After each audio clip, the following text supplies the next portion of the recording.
Saudara kubu Roy Suryo CS menolak usulan mediasi dengan Joko Widodo terkait tudingan ijazah palsu. Kubu Roy Suryo CS tetap ingin kasus ini masuk peradilan sehingga Jokowi bisa dihadirkan.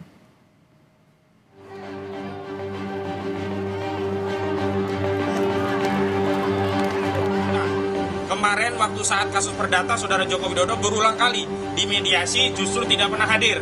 Hari ini di kasus pidana yang saudara Joko Widodo sendiri melaporkan, maka saudara Joko Widodo harus masuk ke pengadilan.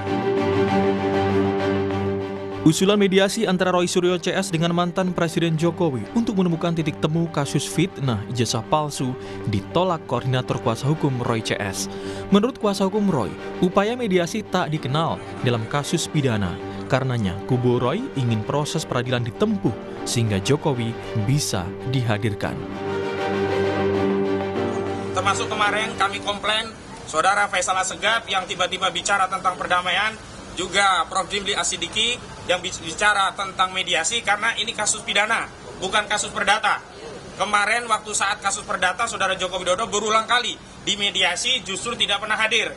Hari ini di kasus pidana yang saudara Joko Widodo sendiri melaporkan, maka saudara Joko Widodo harus masuk ke pengadilan. Jadi jangan kemudian membangun narasi untuk mediasi di kasus pidana.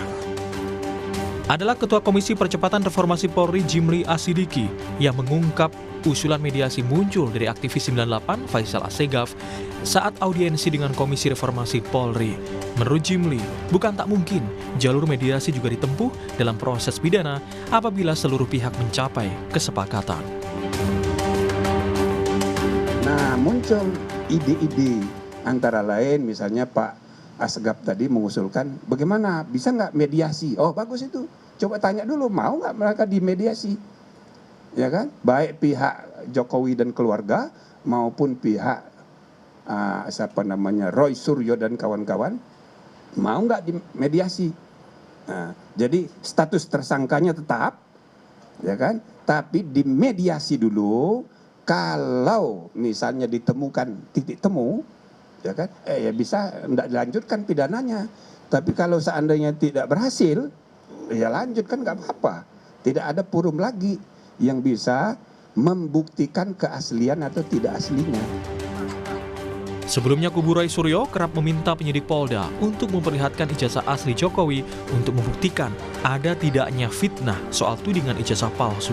Namun dalam sidang sengketa ijazah Jokowi di Komisi Informasi Pusat, pihak Polda selaku termohon mengaku salinan ijazah asli Jokowi ada dalam penguasaan Polda Metro Jaya sebagai barang bukti. Saat ini dia dalam penguasanya Polda Metro Jaya ya? Dalam penguasaan Polda Metro Jaya dalam status penyidikan, resmi disita mendapatkan penetapan penyitaan dari pengadilan negeri setempat. Baik. Kasus fitnah ijazah Jokowi yang memakan waktu cukup lama kerap berkutat pada permintaan memperlihatkan ijazah asli tersebut.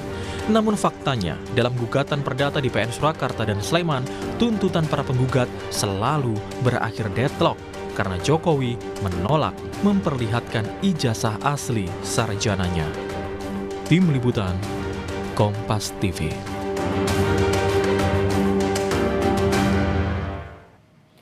Dan untuk memantau perkembangan kasus fitnah ijazah Jokowi, kita sudah terhubung dengan jurnalis Kompas TV ada Cindy Permadi dan juru kamera Denny Yosua. Selamat siang Cindy, bagaimana dengan perkembangan kasus fitnah ijazah Jokowi dengan tersangka Roy Suryo CS? Iya Bella, selamat siang. Ketika kasusnya ini sudah naik ke penyidikan dan sudah ada tersangkanya, artinya fokus polisi adalah melengkapi berkas perkara. Salah satunya bisa dilakukan dengan pemeriksaan tersangka. Kita masih ingat bahwa di kasus ini ada 8 orang yang sudah ditetapkan tersangka oleh penyidik Polda Metro Jaya yang dibagi menjadi 2 klaster. Klaster pertama ada Egy Sujana, Kurniatri Rohyani, Damai Hari Lubis, Rustam Effendi, Muhammad Rizal Fadilah. Klaster kedua ada Roy Suryo, Rismon Sianipar, Tifauziah Tiasuma. Kedua klaster ini ada pasal yang disangkakannya itu sama, tapi ada juga yang berbeda. Ini yang menyebabkan klaster itu dipisah. Kalau klaster pertama misalnya ada pasal penghasutan, sementara kalau klaster kedua ada pasal manipulasi data elektronik dan pencemaran nama baik. Nah, kalau untuk pemeriksaan tersangka sudah dimulai dengan klaster yang kedua, perdana pada hari Jumat pekan lalu, 14 November 2025. Para tersangka diperiksa selama kurang lebih 9 jam dan dicar 377 pertanyaan oleh penyidik. Dalam setiap pemeriksaan sebagai tersangka itu, penyidik akan berfokus pada pasal yang disangkakan. Bagaimana melengkapi konstruksi perkara menyesuaikan dengan pasal hingga nantinya berkas perkara bisa lengkap dan dilimpahkan ke pengadilan. Nah, kalau kita juga ingat bahwa dalam kasus ini tersangka tidak dilakukan penahanan, tapi yang dilakukan oleh Polda Metro Jaya adalah mewajibkan para tersangka ini melakukan wajib lapor seminggu sekali secara langsung ke Mapolda Metro Jaya dan pada setiap hari Kamis. Nah, kemarin para tersangka ini sudah mendatangi Polda Metro Jaya tidak hanya untuk wajib lapor, tapi juga sekaligus mereka mau mengajukan permohonan nama-nama saksi dan ahli untuk diperiksa yang menurut mereka bisa menguntungkan mereka atau menjadi penyeimbang dalam perjalanan kasus dugaan ijazah palsu Presiden ke-7 Joko Widodo. Beberapa ahli yang mereka singgung, ada ahli linguistik forensik, ada ahli pidana, ada ahli teknologi informasi. Ada juga kabarnya 11 saksi yang namanya mereka ajukan, dan ini adalah nama-nama yang berbeda dengan yang sebelumnya juga sudah pernah mereka ajukan kepada Polda Metro Jaya. Selain itu mereka juga mengajukan gelar perkara khusus lagi. Sebenarnya gelar perkara khusus ini sudah pernah mereka ajukan juga, tapi kalau menurut versi mereka belum ada tindak lanjutnya sehingga ini mereka ajukan kembali dan mereka meyakini yang kali ini akan ada hasil yang berbeda. Sementara juga soal opsi mediasi yang sempat disinggung oleh Prof. Jimli Asyidiki, kalau dari kuasa hukum tadi kita juga mendengar di paket pengantar, kalau dari kuasa hukum Roy Suryo CS tampaknya menolak ini adalah kasus pidana sehingga ia menginginkan bahwa Presiden ke-7 Joko Widodo juga nantinya hadir di persidangan. Tapi kalau dari versi Roy Suryo kepada Kompas TV kemarin, tampaknya kalau dari Roy Suryo akan lebih manut kepada kuasa hukumnya, pertimbangan kuasa hukum apa, tapi tampaknya tidak akan menutup sepenuhnya kemungkinan mediasi itu, Bella. Cindy, tadi Anda sempat mengatakan bahwa Roy Suryo CS harus wajib lapor seminggu sekali. Apakah juga ada informasi bahwa mereka juga dicekal?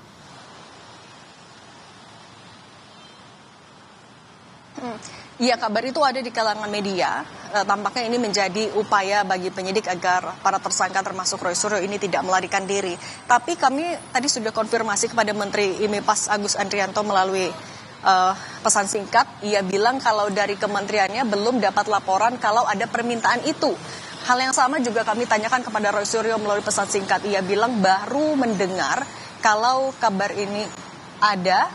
Kalau kabar ini ada justru dari media. Sementara kalau dari Kabid Humas Polda Metro Jaya juga tadi kami tanyakan, ini sebenarnya adalah pencekalan yang sudah diajukan kepada imigrasi atau masih sebatas larangan dari penyidik, kemudian masih belum dikonfirmasi. Respons terakhir Polda Metro Jaya kepada kami adalah bahwa nanti setelah rilis jam 14 atau jam 2 siang nanti akan dijelaskan secara lebih detail. Nah, soal penahanan juga kita ingat ketika ada kasus pencekalan ini, kemudian pertanyaan selanjutnya adalah apakah akan dilakukan penahanan.